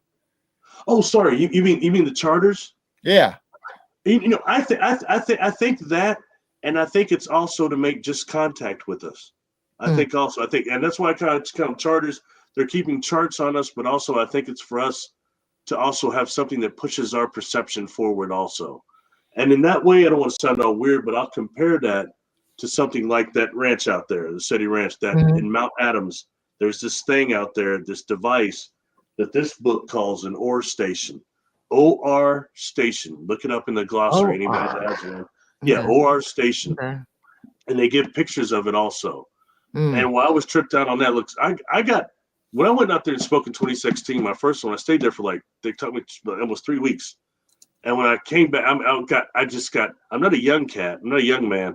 And I thought that these experiences that just stopped my world were past me for the most part. And I went out there and my world got stopped several times. You know what I mean? So when I got invited back to speak in 2017, I had to know what I was dealing with. So I did got a regression, professional one, for what I encountered on the superconscious level while I was out there, feeling like I've been inside the mountain with little bit I did sleep and things like that. Okay. And then during this regression, I described this device, this crystalline device inside Mount Adams that's turning. And it's like scanning people's life memories from this life. And then it dispatches like some type of an orb, might be little, I don't know, but it's despite orb technology, that when the orb gets in your field of awareness, in your biofield, it does something that pushes your consciousness forward. And that thus people having experiences out there like, I saw a Sasquatch working across the field and it just disappeared. Or look at that orb I saw out there, or this and all these things that happen that pushes people's perception forward. To even prove what I'm saying, when I was out there in 2017, all the presenters had to do one of those blasted like CE5 things. You got to take everybody out there. And I found quickly how everybody was judging at these other events, how some people go out to do these CE5 events, and if they don't, any ships come in, or that, like how hardcore of a contactee are they, Right. based on the craft they could call in. Yeah. So before I did mine, went out there and did this chore. I had a sorry, for me, the ships come too close. It's really not that fun all the time. You got to be very careful, especially for those that don't know even what they're dealing with or who. Anyway, there's a pineal gland exercise by Dr. Thine, a pineal Kriya Yoga pranayama exercise. I showed everybody and had them do it. I just figured it'd give me the little advantage when I took everybody out there so they could see whatever, But right after we're done, when I could actually show it to people, it looks so corny, but it's a good one. Is that the one with your hands or whatever, and you put your fingers in different spots on your face? Yeah, I think I showed it on Jessica's, or somebody got me to show it one day. Yeah, it's that one. And it, Okay. but when it gets done, you got so many mediums and psychics that are attendees. You got several of them, like almost 10 people going, "What? I'm seeing this grid. It's like a tic-tac-toe board." And I knew immediately, I'm like, man, it's that field of energy this thing is projecting out here that's scanning people. Wow. See what I mean? And then 2 years later, before I go out there in 2019, John Vavinko does a video, and it's still maybe on YouTube, called the Remote Viewing the Ancient Aliens of the Isetti Ranch. And his team saw this thing in the mountain, and they sketched it. And I took him back in the room, and I showed him the pictures of that thing in this book, and he started tripping. He goes, "Well, that's it." So yeah, you saw it. I've seen it. It is what it is. So I became interested in how many of these devices are still operating around Earth that are from Type 1 civilization. Mount Shasta, maybe. Mount Kallagash, maybe. It's very interesting to me. You know what I mean? But I think with certain ones of us get around these devices, whether it's what we got on our soul matrix or maybe our bloodlines, maybe both, but they activate some of these things. They get more active when some of us are around than others. Anyway, food for thought. So anybody that gets a chance to go out there and check it out. Yeah, I want to. That's a goal of mine. I would love to go to EastEddie and experience that. Yeah, Amber would like to know if you have contacts with any praying mantis type beings. I know you said the one was the cricket form. Right. It's kind of like a cricket. God, I've got to illustrate that being. No mantises. I've never seen that. And when I mentioned this being, it was much more of type. If you know what a grasshopper actually looks like, a real one. Oftentimes people think locusts are grasshoppers. They're similar, but grasshoppers themselves a little more green with almost milky colored eyes, no antenna, but human proportion limbs. And I've got several. Like here's one of it actually when it showed up when I was a kid. Is on bicycles. Tim was riding a bicycle, this thing. But it's wearing that hat and got those goggles on. And my mom used to call those goggles like kitty cats. They kind of look like kitty cats. But that's another way that I was not seeing exactly this being for what it was till I saw it on board one of these craft. Oh, wow. Here it is. This is actually the acid rain experience that I mentioned to you earlier. Okay. There's the, sorry, it's hard to see. There's the being. Oh, right. Okay. Okay. It's floating kind of above the plates. There are the crafts out there that are messing with the acid rain. So that's experience, but that's Yandar. But see, it's but when I saw it on the craft like that, I realized it's the same being that came and played with me. It was just a kid. And the thing is, it was telepathic, but I thought everybody could probably do that, and we just didn't, you know? And I'm asking things like, you didn't go to my school, but there's another school about a couple blocks over that way. I said, do you go to that school? You don't go to mine. And in my mind, he's saying, no, I'm here visiting family. I'm just here visiting for a little bit. And it was just odd. I'm making these little dams to stop the water from rushing down the curb, and he's helping me. So I thought it was important to him. I was trying to stop the world from flooding. You get that stuff with your kid, and he's doing it too. So I thought it was important to him. You know what I mean? But yet I did not see this being in this light, like on this craft. But I knew it was still him. felt Okay. like him, but this time it felt much more ancient, more like a scientist, a wisdom type individual. Oh yeah. And it didn't have to do with the other part that it's Hmm. answering, questions in my mind before I can say them, form them clearly.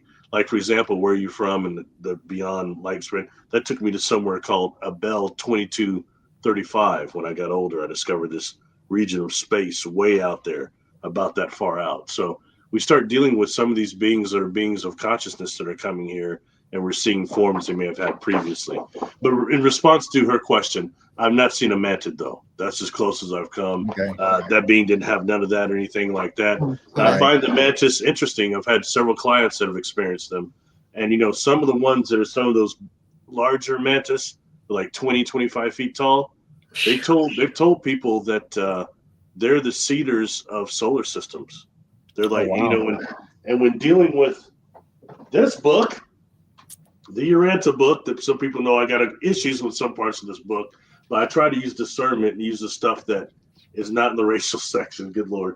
Anything that's the turn off of this book. But there's other parts of it that are very, very interesting, Wow. and yeah. Well, So when dealing with that, and when it's saying, Amber sorry. brought it up just because she's Amber's a good friend of ours, and she just said just because she could see an insect being that's with you. Yeah, Amber's a medium. Okay. Maybe she's seen the grasshopper dude. Could be, sometimes people see what they want, though. I don't know. Well, It's all good. I think we'll start winding it down now, Barry. Is there anything you want to say before we go, or say goodbye to everybody? No, that's it. I would really just implore everybody to explore your own consciousness, your own experiences. Don't be afraid. I've had a lot of people who try to contact me. I quit seeing clients for almost a month during the holidays. I just started a couple of days ago. So I'm trying to get with people that email me. I'm behind quite a bit. So I'm not trying to ignore anybody or anything.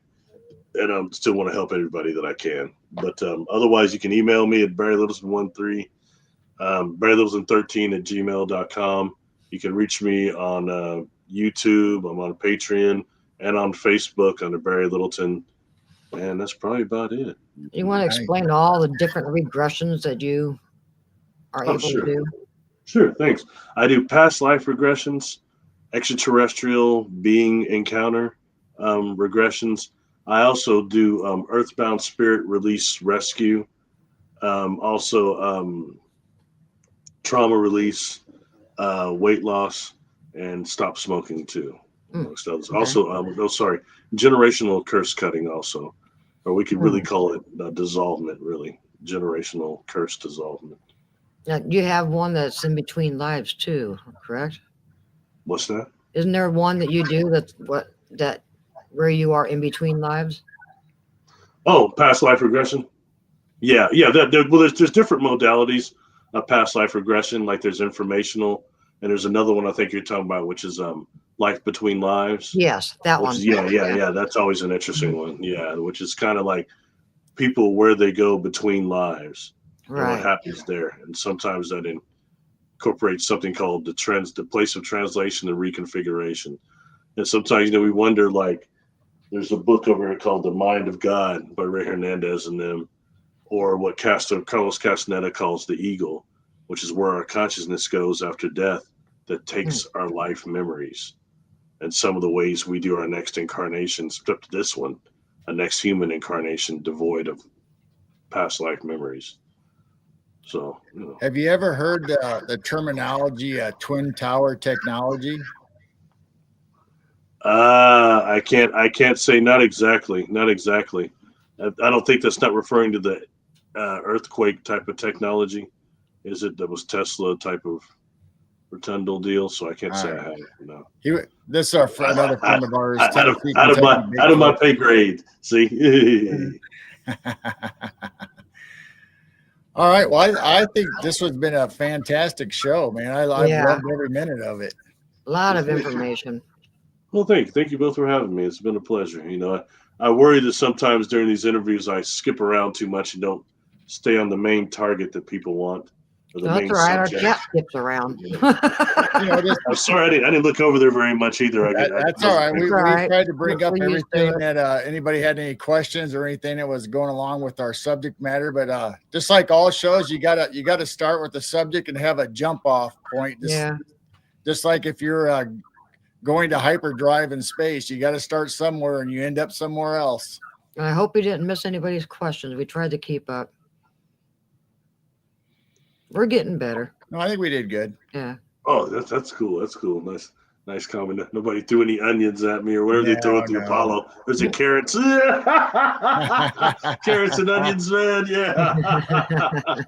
Well, yeah. So so somebody that says that they were a black hole in their next life, so that's transmitting bad energy. Anything is possible. Because at a certain point, if you become part of the Mako, you would think, I guess you could think you're a black hole to a degree. But I mean, that's more actually memories. And like I said, those are the hard drives in the universe. And when dealing with how these Makos actually are, they're kind of discovering that actually that may be somewhat the fabric of the universe as well that we're unaware of. I think so much is going to come in the years to come here as far as information. If we could just stay alive and not destroy ourselves and our planet, I'm hoping that we can get to Gene Roddenberry's first Star Trek Type 1 civilization.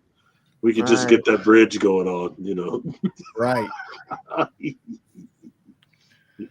Well, this has been fun, Barry. Don't go anywhere. We're just going to say goodbye to everybody in chat real quick. And I want to mention that our hearts go out, and please keep California in your prayers as they're going through the wildfires and the destruction that's happened out there. And also, please don't forget North Carolina and hurricane victims from out south, because they're still going through stuff and haven't recovered yet, and they're getting the cold weather affecting them now. So please keep those areas and anybody affected by these disasters in your hearts, and send them good vibes. Send them your prayers. Some of those in North Carolina, they're still living in tents, and they're getting just storms and cold.